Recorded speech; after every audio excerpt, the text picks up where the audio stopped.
अमृतसर की टूटी चौकी पर अर्जुन के कैमरे की रोशनी एक ही चेहरे पर रुक गई थी। एक सिपाही जो सांस नहीं ले रहा था। उसकी आंखों में गुस्सा नहीं, 70 साल पुराना एक अधूरा सलाम था।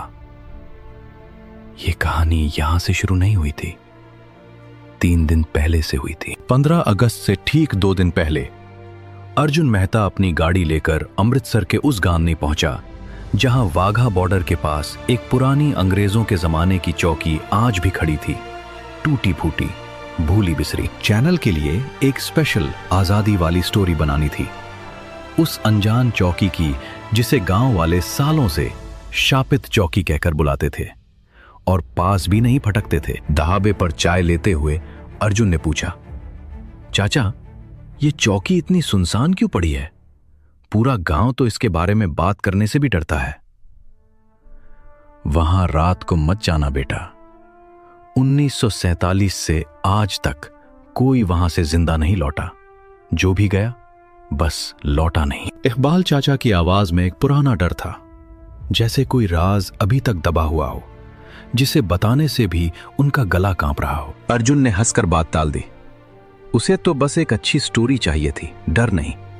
उसने कैमरा उठाया और चौकी की तरफ अपनी गाड़ी मोड़ ली। रात के सन्नाटे में जब अर्जुन चौकी की तरफ बढ़ा, दूर से बूटों की एक लय में आवाज आई, जैसे कोई आज भी हर रात वहां पहरा दे रहा हो। चौकी के गेट पर जंग लगा, ताला टूटा पड़ा था, जमीन पर गिरा हुआ, जैसे किसी ने उसे अभी हाल ही में तोड़ा हो, बरसों पहले नहीं। अंदर घुसते ही हवा अचानक भारी हो गई, जैसे कमरे में अर्जुन के अलावा भी कोई और सांस ले रहा हो। बहुत धीरे, बहुत करीब से। दीवार पर एक पुरानी फौजी वर्दी टंगी थी, धूल से पूरी तरह हटी हुई, मगर उसके पीतल के बटन आज भी अजीब तरह से चमक रहे थे। मेज पर एक पुरानी डायरी पड़ी मिली, पन्नों पर 1947 की तारीख लिखी थी। स्याही धुंधली जरूर थी, पर अब भी पढ़ी जा सकती थी। अर्जुन ने कांपते हाथों से डायरी उठाई। 15 अगस्त की रात मुझे गद्दार कहा गया, पर मैंने तो गांव बचाया था। ये पढ़ते ही उसके हाथ रुक गए। बाहर बादलों के पीछे से चांद एक पल के लिए झलका और कमरे का तापमान अचानक गिरने लगा, जैसे कोई खिड़की खुल गई हो जो थी ही नहीं। कोहरा अंदर तक घुस आया, जैसे कोई दरवाजे से नहीं, दीवारों से होकर सीधा चलकर आया हो, धीरे धीरे, हर कोने से। तभी अर्जुन के फोन की टॉर्च झपकी, एक बार, फिर 2 बार, और फिर पूरी तरह बंद हो गई, जैसे बैटरी नहीं, कोई और वजह हो। डायरी में एक जगह लिखा था, जो सच है वो तहखाने में दफन है। सीढ़ियां अंधेरे में नीचे की तरफ जाती दिखी। हर कदम जो अर्जुन नीचे रखता, ठीक उसी लय में ऊपर से भी किसी और के कदमों की आवाज आती रही, बिल्कुल साथ साथ। फोन बजा, अजीब तरह से नेटवर्क के बिना भी। बाहर निकलो अर्जुन, वो चौकी झूठ का बोझ ढो रही है। तुम्हें नहीं पता तुम किससे मिलने जा रहे हो। चाचा, आप ठीक हैं? आवाज टूट रही है। कॉल अचानक कट गई। तहखाने की आखिरी सीढ़ी पर एक परछाई खड़ी थी, बिल्कुल स्थिर, जैसे वो कभी हिली ही ना हो। दीवार पर एक पुरानी तस्वीर टंगी थी। गांव के बड़े बुजुर्ग खड़े थे और बीच में एक सिपाही, जिसका चेहरा जानबूझकर मिटा दिया गया था। परछाई हिली नहीं, मगर पास आती गई, जैसे हवा खुद उसे धीरे धीरे आगे धकेल रही हो, कदमों के बिना ही। अर्जुन का कैमरा अपने आप चालू हो गया और स्क्रीन पर एक धुंधली वर्दी नजर आने लगी, वहां जहां असल में कुछ नहीं था। परछाई रोशनी में आई, आधा पारदर्शी शरीर, किनारों पर हल्की चमक, आंखों में 70 साल पुरानी थकान। मैंने गांव बचाया था, मुझे गद्दार क्यों कहा गया? अर्जुन पीछे गिरा, डर के मारे सांस अटक गई। यही वो पल था जो इस कहानी की शुरुआत में दिखाया गया था। गिरते गिरते उसका हाथ एक पुराने बक्से से टकराया। अंदर से और भी कागजात बिखरकर फर्श पर फैल गए। उन कागजों में एक नाम बार बार लिखा नजर आया, मेहता।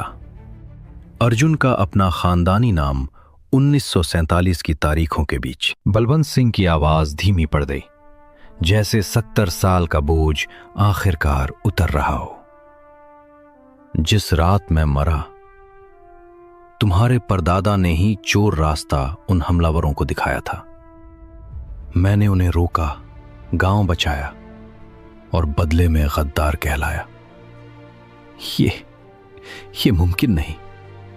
मेरे परिवार ने कभी कुछ नहीं बताया। 70 साल से बलवंत सिंह की आत्मा सच का इंतजार कर रही थी और गांव उसे इतने बरसों तक गलत ही गद्दार समझता आया था। तस्वीर में मिटा हुआ चेहरा अब पूरी तरह साफ नजर आया। वही चेहरा जो इस वक्त तहखाने में अर्जुन के सामने खड़ा था।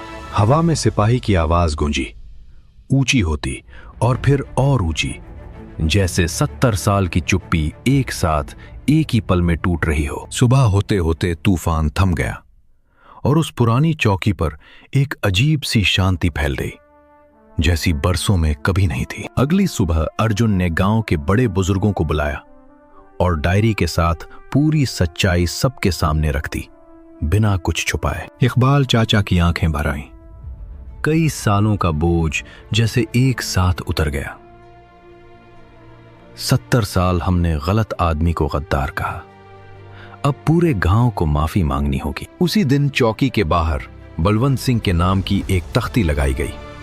15 अगस्त की सुबह आजाद भारत में उसे आखिरकार असली सम्मान मिला। रात को चौकी पर आखिरी बार एक धुंधला साया दिखा, इस बार गुस्से में नहीं बल्कि सलाम की मुद्रा में, स्थिर और शांत। फिर वो साया धीरे धीरे रोशनी में घुल गया, हमेशा के लिए, जैसे उसकी लड़ाई आखिरकार खत्म हुई हो। अगर आपके गांव में भी कोई ऐसी शापित जगह है तो शायद वहां कोई सच अब भी दबा हुआ है जो सुनने का इंतजार कर रहा है। लेकिन गांव वालों ने यह भी कहा, उस चौकी से थोड़ी दूर जंगल में एक और बिना नाम की कब्र है, और वो कहानी अगली बार। हमारे चैनल रात की कहानी को सब्सक्राइब करना मत भूलिए।